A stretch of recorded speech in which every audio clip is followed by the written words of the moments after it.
So it seems the Toronto housing market has finally turned a corner with, for the first time in several months, housing prices not increasing. In fact, they came back off the records just a little bit.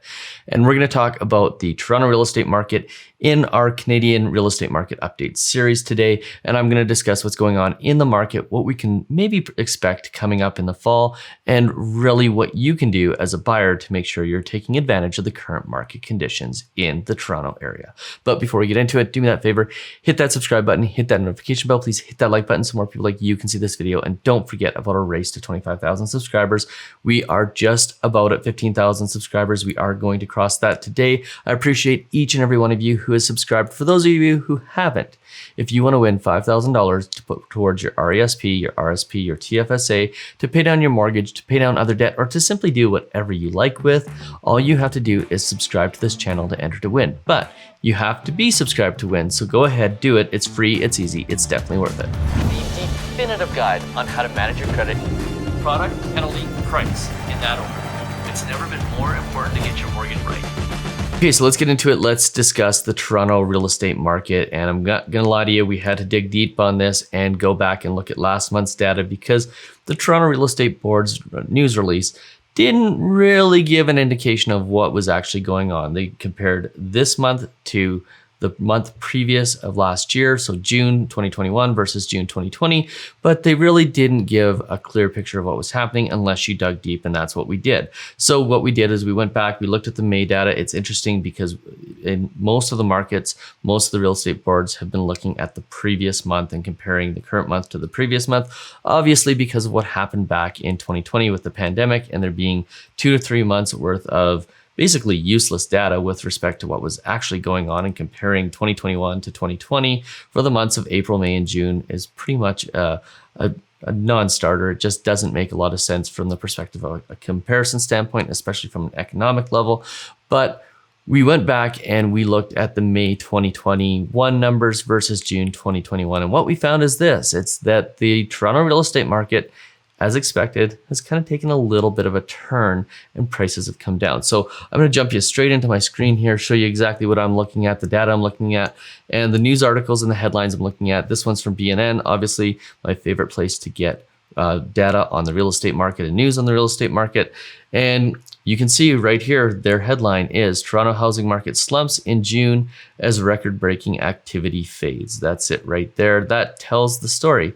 Record-breaking activity has faded. We knew that the record-breaking activity was fading in May because home sales were actually coming down even though housing prices were increasing. And what it appears has happened is the market has taken notice that there's less sales happening, and therefore that craziness that we talked about in April and May, big bidding wars and all of those things, has started to subside. And when I told you a couple months ago that if you just wait for the market to get a little bit back to normal, you can avoid these crazy bidding wars. Well, that is what has happened. The bidding wars and the craziness has started to subside. And here's the data, and I'm going to point out to it here, even though I went and looked at it myself. But this is the data back in May of last year. There was a record, May of 2021, May of this year, there was a new record set for average price in the GTA. It was $1.1 million.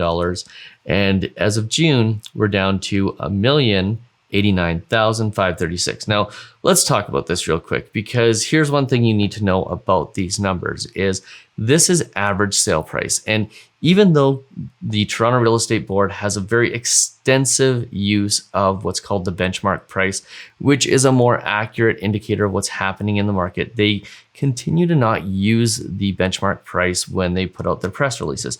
For some reason, they stick to the old average price. And here's the thing, what can happen is you can have a really expensive top level sale, let's say a $10, $20, $30 million home that completely skews the numbers. So it's really hard to tell if the average price for the average Torontonian has actually gone down, or if this is just a blip because of maybe a high sale in May that brought the average up. But nonetheless, the average price is slightly lower.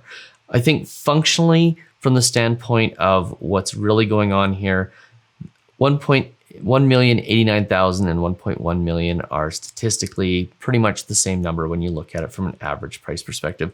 I'd really like to see them use the benchmark price data so you could see a specific type of home and how much the prices have changed for that specific type of home. But For whatever reason, Treb continues to use the average price.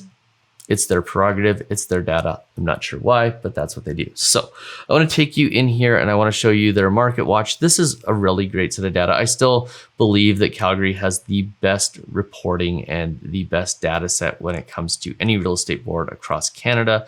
That's not because I live in Calgary. That is quite frankly because they just simply do. And Anne-Marie Laurie, the Calgary economist, is somebody who was educated at the same university I was.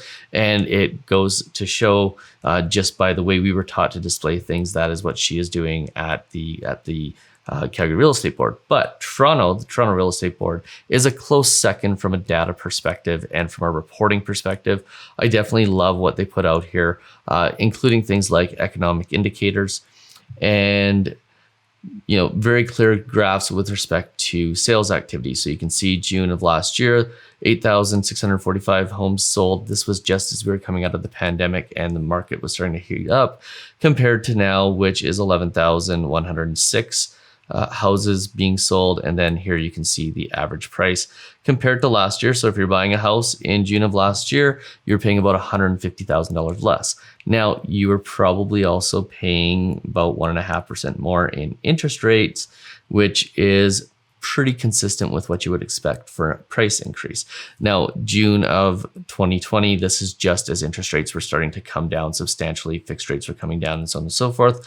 So if you bought in probably July or August of last year, you probably caught the best of both worlds from the perspective of getting a super low interest rate and paying relatively little for the house, and your overall cost is going to be over the long term pretty low. This is why we always tell people, if you're going to be in the real estate market, buy at your earliest opportunity, because you don't know what's going to happen. But what you do know is that over a 25-year period, whether you buy at the top or the bottom, it doesn't really matter. The good news is for people who bought in July and August of last year, they pretty much bought at what I would consider to be the bottom of this market. Now, I want to take you and show you some of their other graphs here because they do a really great job of these. We always point to these. This is their housing market charts. You can see here, this is the MLS sales in March of last year, or sorry, March of 2021. I don't know why I keep trying to tell you it was last year. It's March of 2021.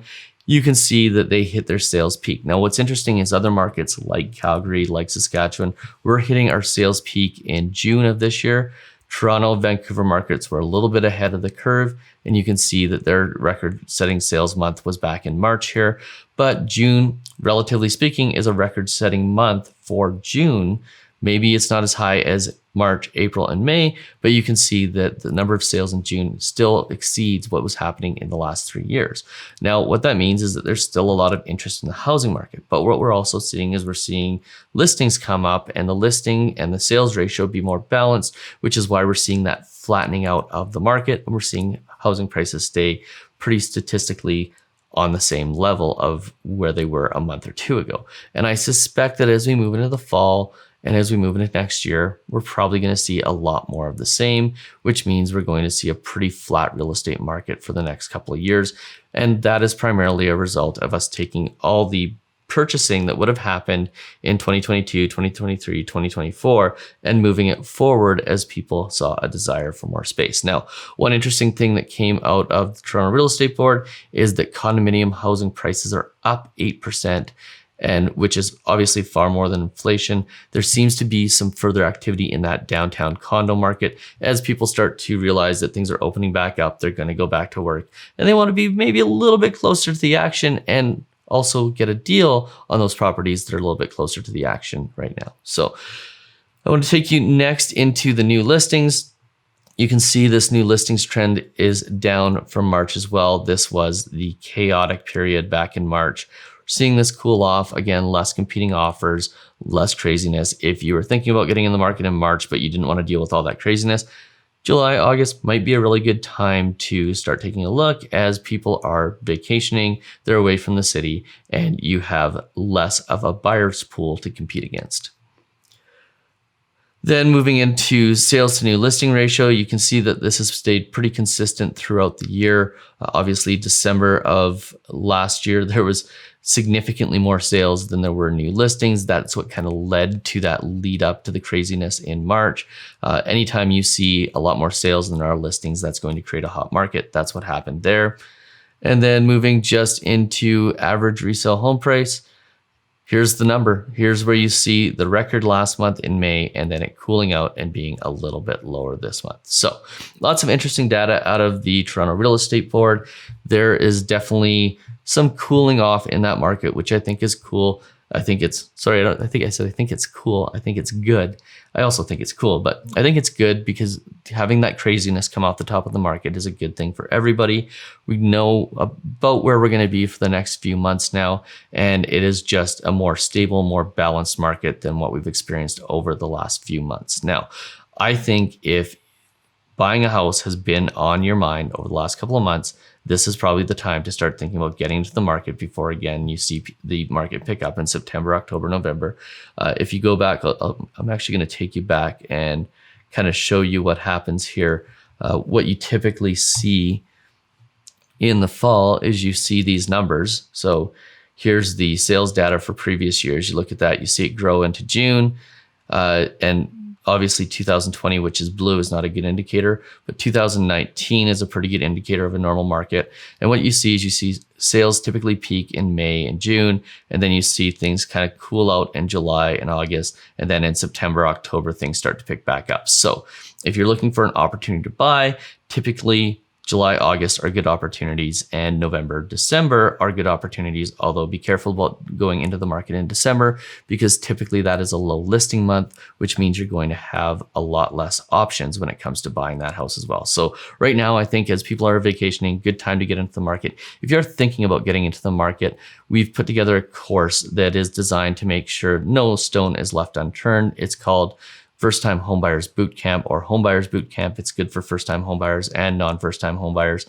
but it goes through things like how to properly select a realtor. Yeah, you don't want to go online and just Google best realtor, because what you'll find is the realtor that has the best SEO or search engine optimization, not necessarily the best realtor. But you want to go in, make sure you're finding the best realtor, go through the steps, the mortgage applications, all the things from start to finish with respect to purchasing a home, to make sure that you've got all of the best information and that you are fully researched. The course over a 4-week period probably takes about 60 minutes to 90 minutes to complete, but it'll give you all the tools you need to make sure that you don't make any mistakes.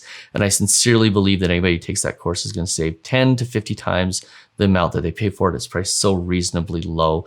And by the way, the reason I do this is we see so many people have bad experiences with good realtors and with bad realtors. There's good and bad realtors. There's good and bad mortgage brokers. We see a lot of people just having not the best experiences because they don't know what they're getting into. They don't know what they should be looking for. So part of my why is to inspire people to thrive. And that's why we put this course together, so that you have the information you need to make the right decisions when it comes to buying a home and having the best information when it comes to doing the process and making sure that you aren't just taking one person's word for it. So again, link in the description below for that, as well as our secrets to getting the lowest interest rate course. If you found this video useful, do me that favor, hit that subscribe button, hit that notification bell. Please hit that like button so more people like you can see this video. And don't forget about that race to 25,000 subscribers. The people that I would love to see win that contest are those people like you who made it to the very end of this video. I truly appreciate you. I hope you win, and we'll see you on the next video. Cheers.